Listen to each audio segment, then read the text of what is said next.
Hey guys, I don't know who's on right now, but happy Wednesday. It is, Wednesday, June 7th, and I just wanted to get on here and tell you guys about the pattern going into middle of June. So yeah, I just want to show you guys details that we don't usually show people on air. And so whenever there's more people, I'll get into that. But I hope everyone is having a great Wednesday. So yeah, we're gonna get into it here in just a second. When there's enough people here on the live. So yeah, let's see who's on. Okay. All right, we've got a couple people on. So, we're going to start with this graphic right here. It is yesterday's storm report. So I know Andrea showed this during the noon forecast, and I just want to show it again just to show you guys that like the storms that we've been getting and the reports have just been scattered across the country on the west coast and on the east coast as well as the south and in El Paso, all the way up in Idaho and Nevada, even in California. So these storms have been pretty isolated and just across the country, and that's kind of what we get here in what the pattern's been like here for the last several weeks. Just popcorn storms across the country. We're kind of getting away from the way we were in the spring when we had those big low pressure systems move across the plains and give us those robust storms and hail, lots of hail and storms. So we're not really seeing a lot of that right now. We're just seeing convective storms, which just means that the storms that we are getting across the country are basically just heat induced. So you get those storms at peak heating time of the day at around 3 or 4 o'clock in the afternoon. They go up and they're pretty scattered. Some people may get storms, some people won't.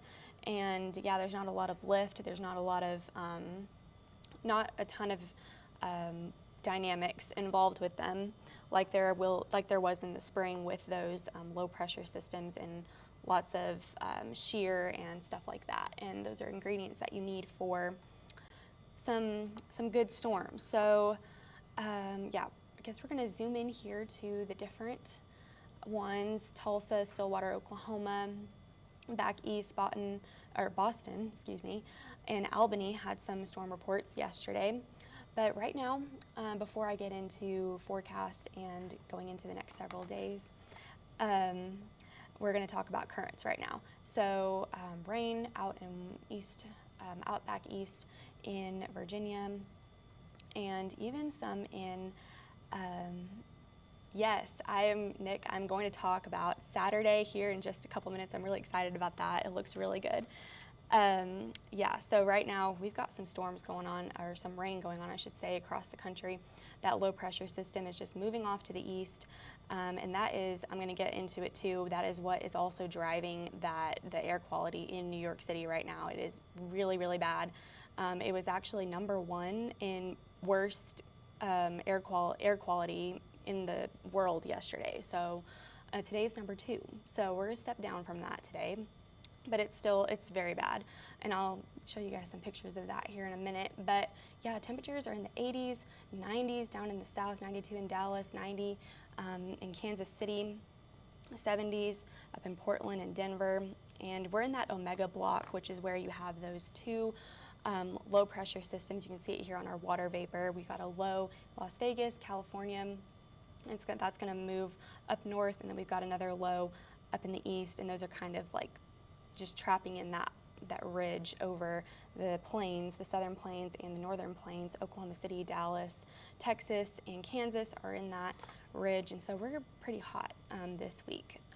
Yeah, Dallas is going to be in the upper 90s ending this week out. So dew points right now are looking pretty good for the south. 62 degrees in Dallas, 60s in New Orleans, 56 in Wichita. So that is going to play a significant role in Saturday's setup. And I'll get to that here in just a second. So this is the forecast dew point. So we're going to stay pretty moist here in the southern plains in Oklahoma City and in Dallas and in Kansas all the way through Thursday into Friday. And you can see that dry line there too. That's going to stay there on Saturday. And we also have instability. We've got Cape here. We've got lots of Cape in Oklahoma City and up in the northwest as well, where we do have that marginal risk for storms up in the northwest and also in Florida, of course, with those sea breezes. And that's going into the rest of this week. So getting into the pattern, getting into the jet stream, and I'll show you guys some model data here in just a second. But this is kind of model data. This is a GFS. This is for Friday. In a couple days from now, we can see that like the jet stream is way up north, and that's what happens in the summer. It just starts to go up north, and then we see that subtropical jet kind of come through from the east. And this is Saturday. We've got a low right here, and it's going to be a low pressure, a short wave trough coming through on Saturday that's going to give us some of that potential for hail in Oklahoma City and Dallas. Yeah, Lubbock they are in a risk, I believe, tomorrow, and we'll get into that tomorrow, as well as, tomorrow for your Thursday. So hopefully, maybe if you guys want hail, hopefully you get some. But going into Sunday, there's another low pressure system off in California, and that's going to fuel for us. Chance for more severe weather next week, Monday and Tuesday. And this is what the swath looks like for Saturday. Lubbock is not included in that, unfortunately, if you wanted that. But Oklahoma City and Dallas, all the way down the I-35 corridor, and even in parts of Waco, Texas, is in the risk for hail, large hail and wind. Tornado threat is low, but so we'll get into tomorrow's stuff here. And then we'll get into some model data. So we got some stuff going on in the north. In Montana, Missoula, and Billings has a low chance of getting an inch to an inch and a quarter of hail tomorrow, and Waco, San Antonio, and Houston also have that low risk. I think these storms are pretty isolated, so we'll go through that here in just a minute. But also up in the northern parts of the United States, in Fargo, Sioux Falls, and Grand Island, Nebraska, still the same thing. Low chance for an inch to an inch and a quarter of hail, and of course down in the southeast, where that moisture is very potent in Jacksonville and in parts of Georgia. And those winds, same thing. We're definitely going to see winds. If you see thunderstorms, if you get thunderstorms in any of these areas, definitely be prepared to see 60 mile per hour winds, possibly more than that. And so we're also going to talk about El Nino here, but that's for later. So I'm going to switch over to another computer here, and so I hope you guys can see this okay. So now we're going to get into the good stuff, the model data, and so I don't know, for some reason I can't edit it on here. Let's see, okay. All right, so this is today. This is the latest run of the Euro. This is one of our long-range forecast models. And I'll also compare it to the GFS as well. The Euro and the GFS have been agreeing with each other for the next several days. It's getting into later in June when they don't really agree with each other much on location. Minneapolis and St. Paul needs fresh hail. Okay, well, we are definitely going to be looking into that too. This is going to be looking at the whole country. So yeah, so we're going to advance this into tomorrow for Thursday, since we do have those risk areas for the north, the south, and the southeast. So we have that omega block. You see those two low pressure systems in that ridge in the plains.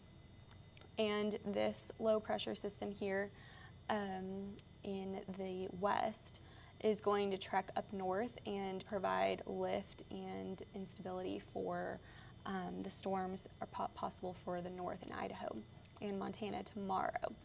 And moving on into Friday, also, oh yeah, I did say I was going to show you guys stuff about the New York City stuff right now. So I will show you a satellite image of that. So the air quality is very bad in New York City, and that's also because of the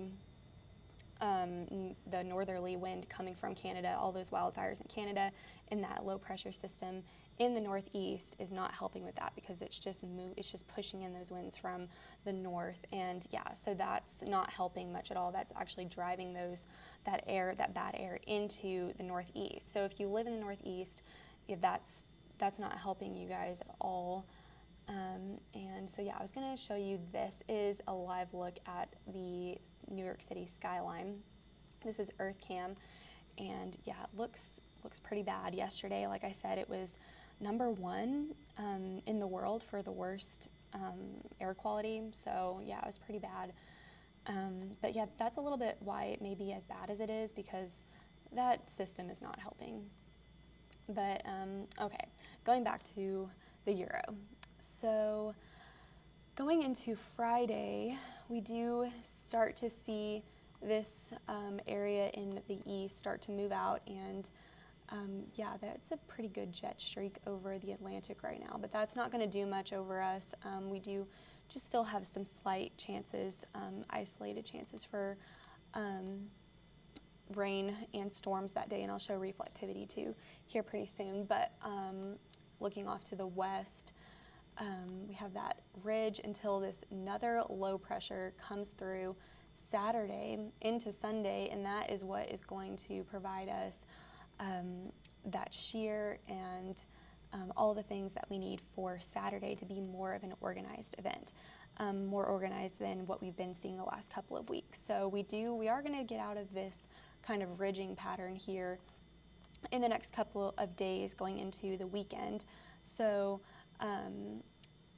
for Saturday, just a short wave trough is going to move through the southern plains, and we also need to look at dew points, humidity. That's a big thing that we need to consider. So that's also something that's going to play a significant role in this event as well, because we have a dry line this time. Okay, so if storms can fire up along the dry line out in western Texas and in New Mexico and move off into the warm sector Saturday, which there is a possibility, I mean, it's looking pretty good for Saturday in Oklahoma and in Dallas, but what day is that? Friday. So Saturday, we got this, the NAM doesn't go out that far, but we've got this dry line setting up, and we have that deep moisture coming in from the Gulf, and that is going to play a significant role in the storms for Saturday. And so going with the Euro for the dew points, because the NAM doesn't go out that far. Well, it does look like the dew points are going to be pretty significant in that area, and we got that dry line set up out west. So yeah, if storms they will fire up along that dry line. They'll have enough lift, and we can get storms along this area. They'll probably fire up a little east of the dry line, since the dry line is way out west. But in that warm sector, Cape is also very high in that area as well. and here is here's the night before. But yeah, Cape has been pretty good last couple of days because it's just summer and it's hot, and that's just kind of what happens in that period. But we got lots of good Cape here in 2000 level with not a whole lot of cap.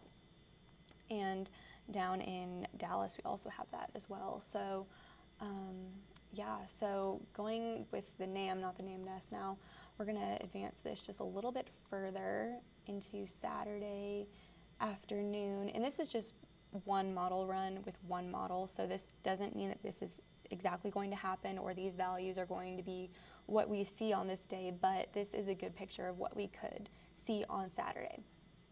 And right now, conditions are favorable for organized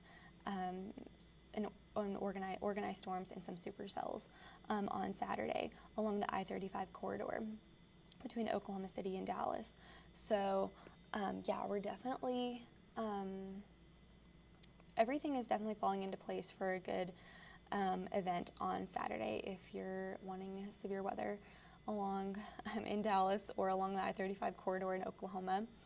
But yeah, so we can see high Cape here as well, and if we can maybe look at the dew point temperature for Saturday afternoon, yeah, that's pretty high. I'm not sure, but I don't know if it's going to get that high up in the upper mid 70s in Oklahoma City, but definitely moisture is there, and we don't need to worry about that. The moisture is going to be in place for a couple days even before Saturday. So yeah, so it's hot, moisture, we got high dew points. So the atmosphere is ready to produce thunderstorms. We just need, and hail and just the severe thunderstorms, but we just need other things like the lifting mechanisms and stuff like that. And so I'm going to go back to the Euro really quick, and I'm going to look at the 850 map just to show you guys kind of what the mid to upper level winds look like with this event on Saturday. So if we move forward, yeah, so it looks like it's about 15 to 20, maybe 25 knots, so, and then 500. So upper level winds and mid-level winds are not too strong, but we got other things going for us for this setup on Saturday. I'm just going to take a look at some of my notes here, but yeah, so we do have also, there is shear that's going to play a significant role on Saturday as well. Even though upper level winds may not be super strong, we might not get those signature low pressure systems that we might see in the springtime. We're definitely going to see some shear. I can look at that here. I believe I was looking at that on Pivotal, but yeah, so Saturday looks like a good day for severe weather. Also, lapse rates with hail. Lapse rates are something that we look at a lot because lapse rates are basically change in temperature with height, and you want cooler temperatures aloft where that hail can form so that ice crystals can form and then also keep growing and ultimately make their way to the ground. So the higher the lapse rates are, the better for hail.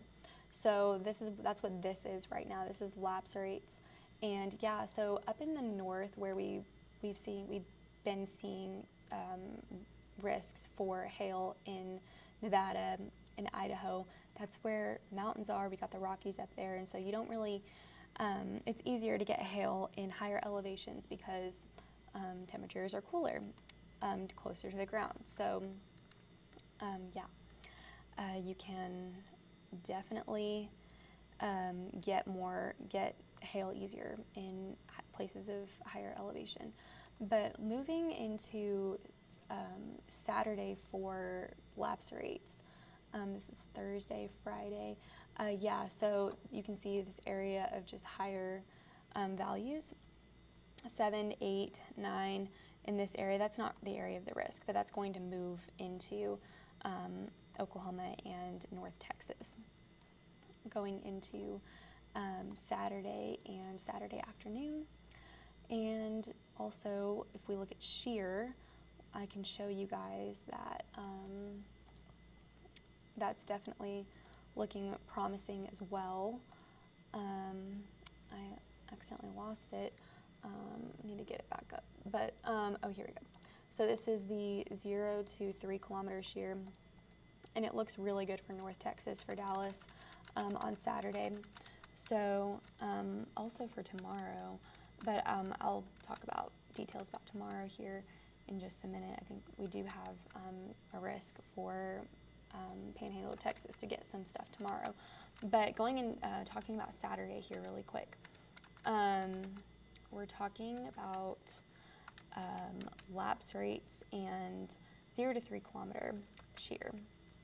So lapse rates are really good for the area, and Saturday afternoon, you can see shear is there. It's not as high as it could be, but it's higher than it's been in recent days and weeks in this area. So we definitely could see some stuff with that. That looks pretty good for Saturday. But yeah, so we're definitely going to enter into a better pattern for hail and severe storms going into this weekend and next week. Okay, so yeah, so definitely stay tuned on Saturday and just the rest of this week, because these details will probably change by Saturday, especially by next week, Monday and Tuesday. I'm not even really going to show you guys reflectivity for next week, because the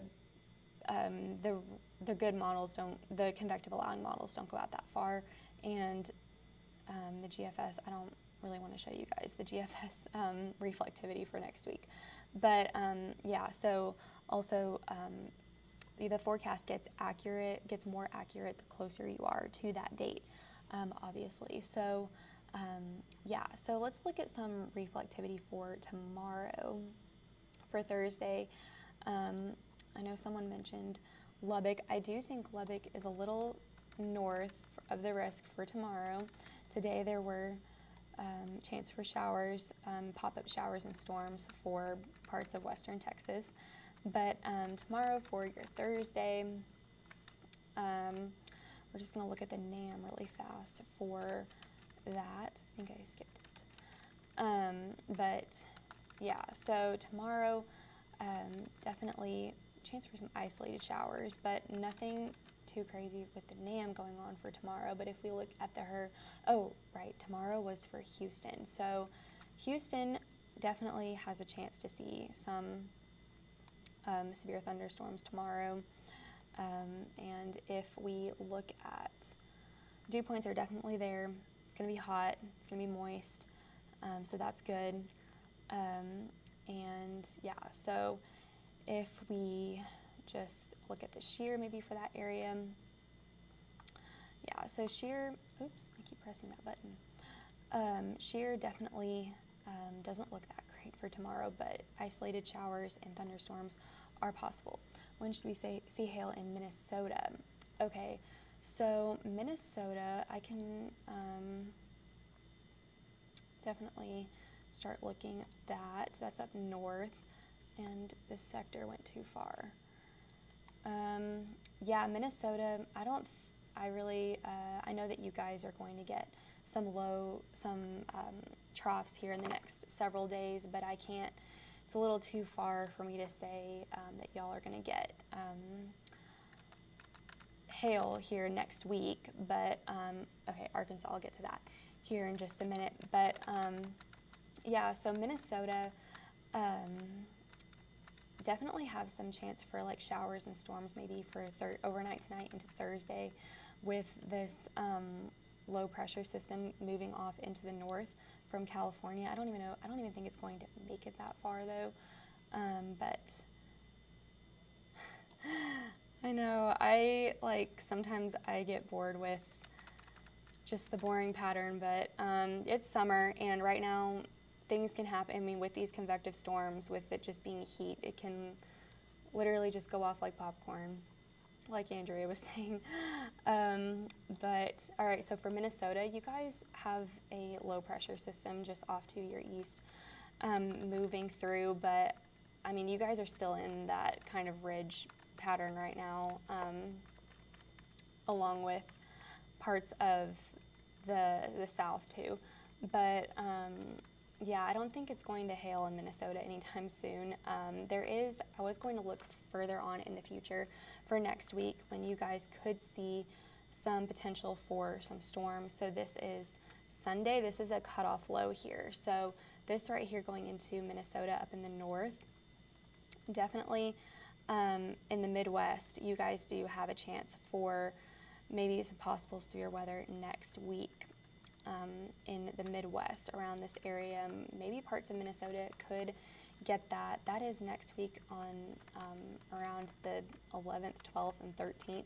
So too far for me to show you any reflectivity in that area, but there is a cutoff low that is going to dip down into the Midwest, and you can see that that's like some pretty high winds in the upper levels.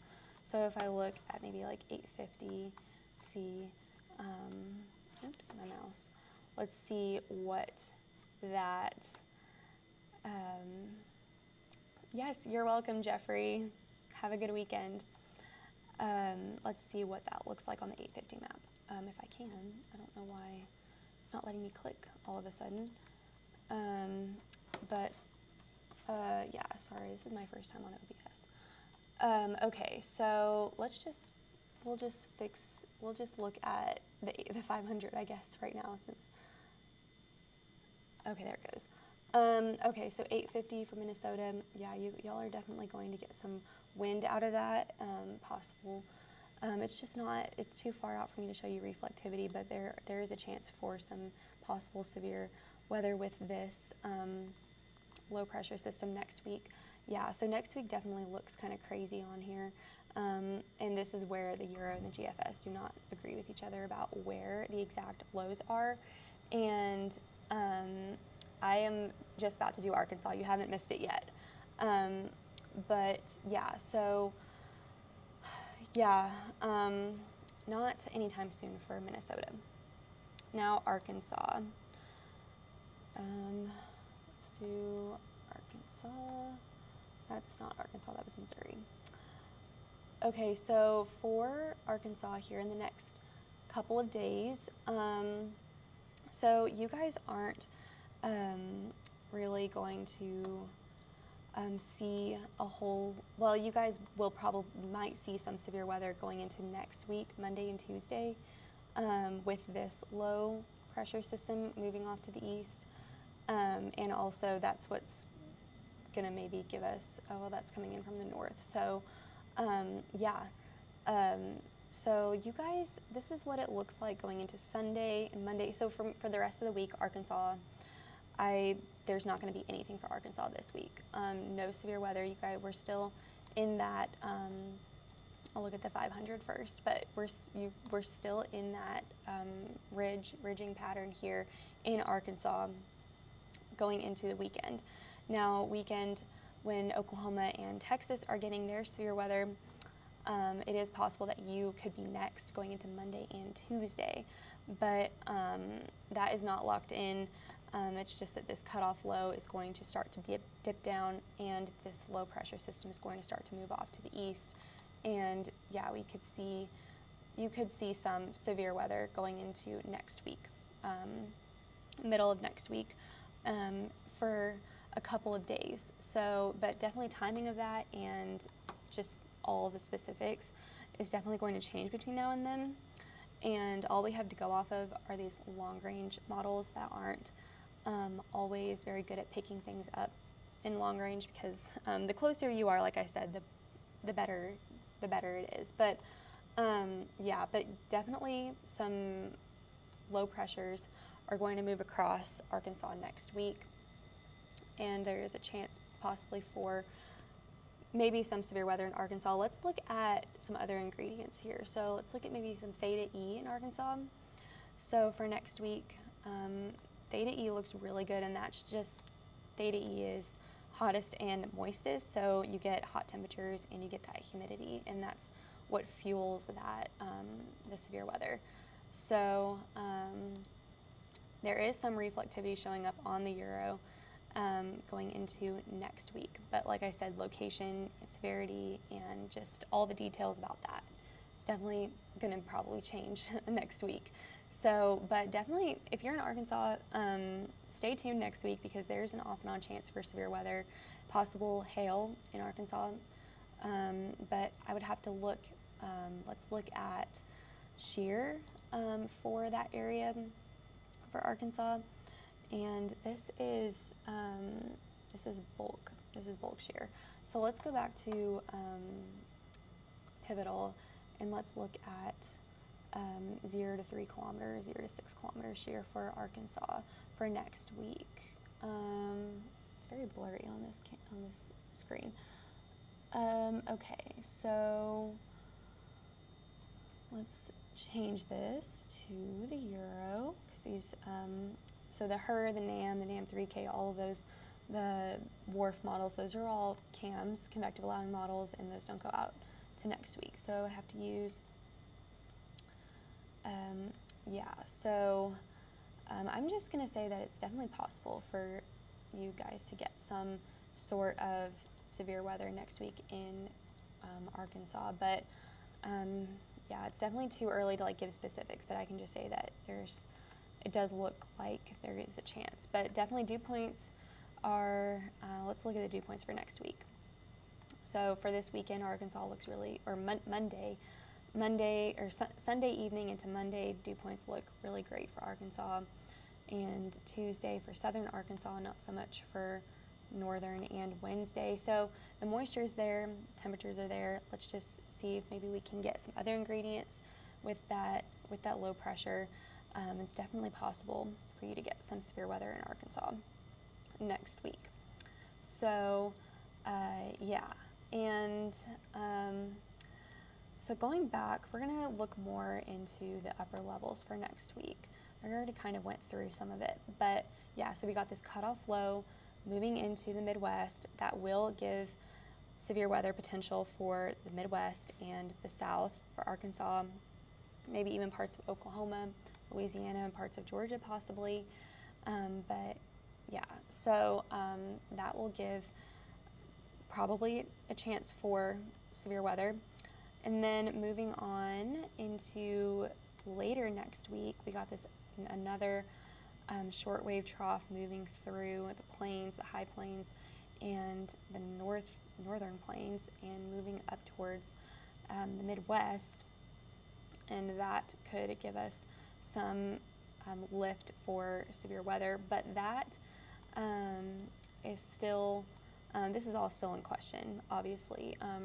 Right now I can just look at the pattern, but if I go to the GFS at this time, they're just not agreeing with each other. The GFS has things shifted a little further east than the Euro has it, and it has things moving a lot faster, and also shows this really deep trough moving in next weekend, which may or may not happen, but definitely stuff to think about with next week if you're in the Midwest and in the parts of the South.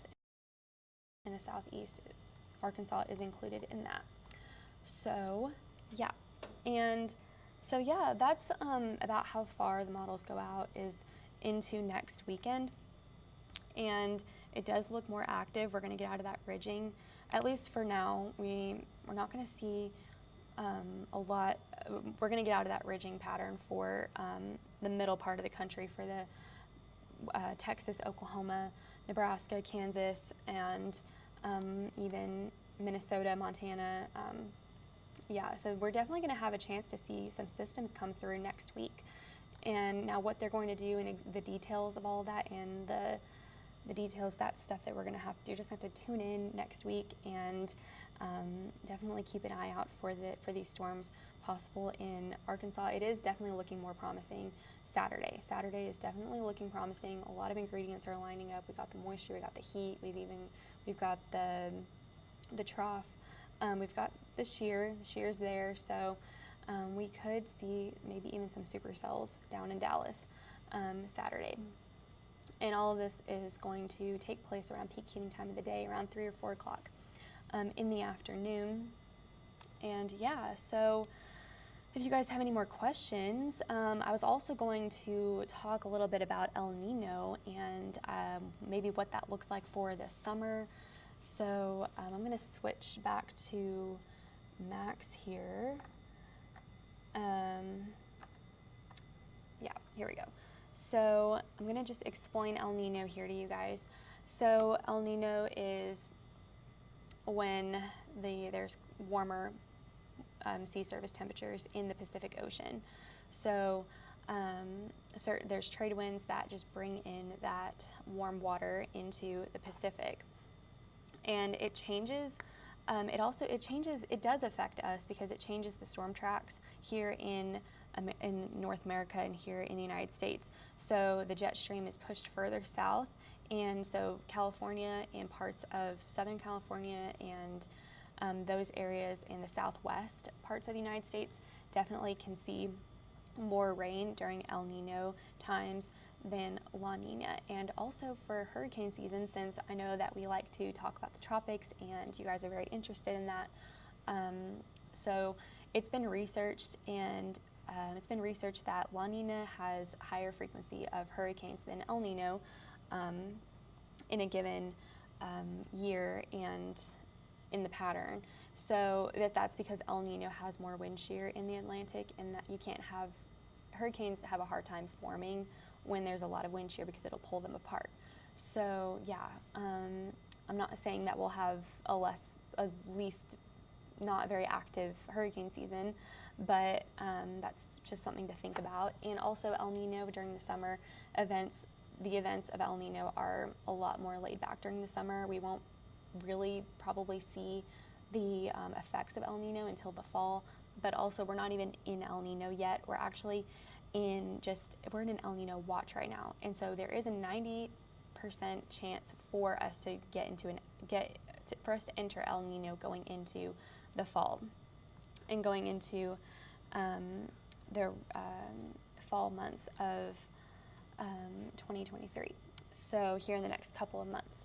But yeah, right, I mean, it's might hinder some hurricanes from forming out in the Atlantic, but yeah, and I'll just advance this to show you guys what the jet stream looks like here in the United States. So like I said, we're wetter in Southern California and in New Mexico and Nevada and places like that, and we're drier and warmer in the north, typically with El Nino, with that winter. This is the wintertime pattern for El Nino. So yeah, and so now I'm going to switch it back to my computer here, and if you guys have any questions, feel free to drop them. I might have missed some of them. So this is a look at satellite. Also, I like to look at Zoom Earth for like just to see hurricanes and stuff. So whenever there's hurricanes out there, I go here and you can just see like the live look at it. You can see radar, and you can see precip and how much in wind, and you can also see pressure. So we can see any low pressure around, but in the winds. So yeah, there was a depression, I know it was a tropical storm, Arlene, down in the south, and it dumped lots of rain on near the Bahamas, and I can actually see that precip here and like how much it's dropping per hour. So in Cuba, it's dropping about 0.2 of an inch an hour. So yeah, this is a really cool website to use during hurricane season. But yeah, so if you guys don't have any more questions, I think I've talked about pretty much everything I wanted to go over with you guys. We talked about Saturday. Saturday looks really good, and we'll update you guys along the way. So stay tuned on our social medias and on our lives for tomorrow and Friday. And of course, we'll be mapping, other meteorologists will be mapping any storms that produce hail on Saturday. So if you're interested in our maps, and you're interested in purchasing a map for Saturday, look out for that on Saturday after storms go by. But yeah, I'm just making sure I didn't miss anything. Yeah, so we've got, the atmosphere for Oklahoma and Texas getting ready for Saturday is just prime for severe weather on Saturday. We've got the humidity and everything, and the lapse rates are going to look good too. So yeah, and yep, so I think, I've covered everything. I think I'm going to end the live here, unless I missed any of your questions. But I don't see any questions coming through, so I'm going to look through them really. Yeah. Okay, so if there's no questions, I'm just going to end the live here. This was really fun to talk about the upcoming pattern and the Saturday with you guys, so definitely stay tuned, and have a great rest of your week and a great weekend.